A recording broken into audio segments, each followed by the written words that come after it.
This is how careers get destroyed. Not by defenders, not by bad form, but by minutes. 8,000 of them before turning 18. And when the man who built the most dominant version of Lionel Messi says just 4 words, "Leave the kid alone," you listen.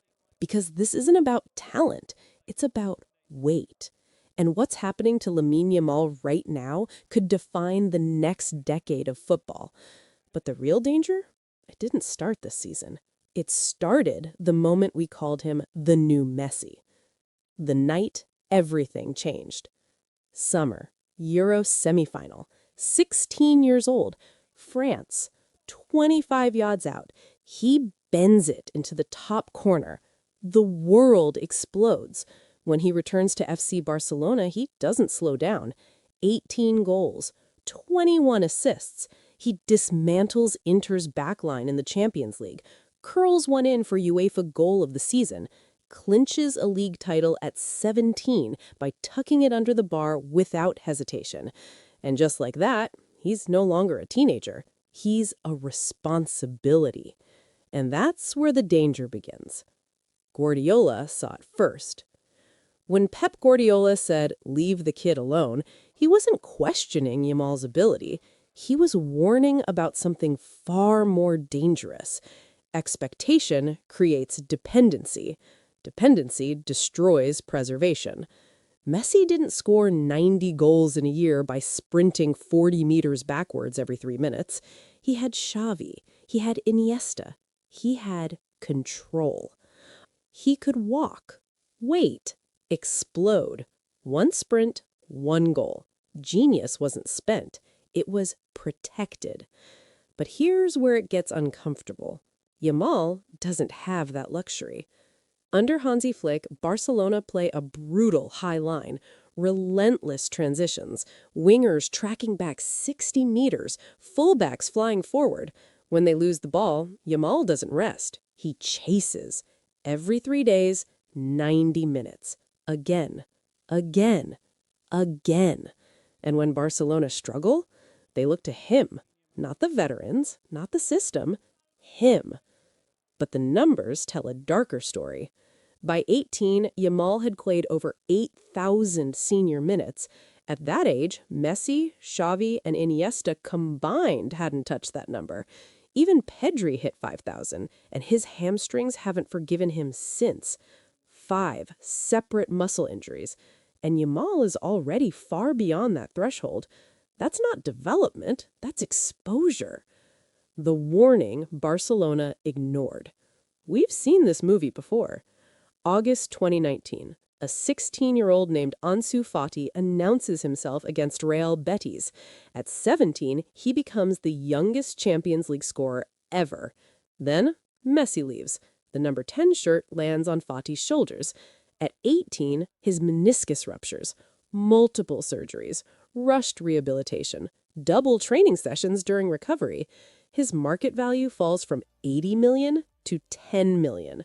Now he's rebuilding away from Camp Nou. Barcelona changed nothing, just the name on the shirt. And then came the tactical trap. Here's what most fans missed. Yamal scores nearly 80% of his goals with his left foot. So what did Diego Simeone do? He forced him right. Overload the touchline, cut the inside channel, isolate him onto his weaker side. Barcelona lost 4-0 before halftime in the Copa del Rey. Any manager protects his 17-year-old star in that moment. Flick left him on. Full 90 in a dead game. 3 days later, he's expected to decide another. That's not management, that's dependency. And then Ramadan arrived. Now, raise the stakes. Yamal is fasting. No food, no water, sunrise to sunset. Barcelona created a nutrition plan, but they didn't change the schedule. Spain had fixtures, Barcelona had fixtures, same kickoff times. Show heat map during Ramadan match. Against Levante, the game was won. He stayed on until the 88th minute, exhausted, dehydrated, still assisting, still running, still carrying. But this is the turning point. Fatigue doesn't show immediately.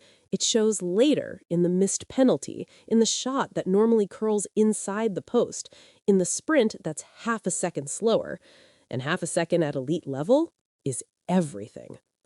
What Guardiola would do differently? Guardiola never builds a system that consumes genius. He builds around it.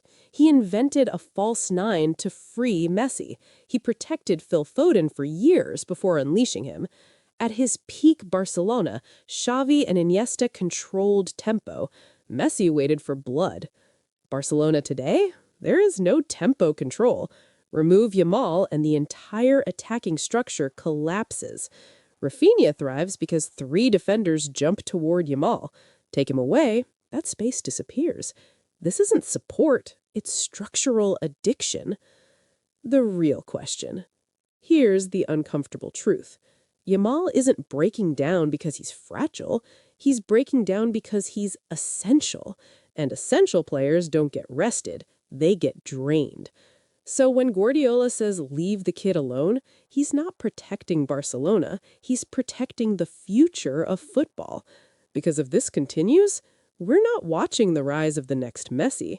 We're watching the slow erosion of something that could have been even greater.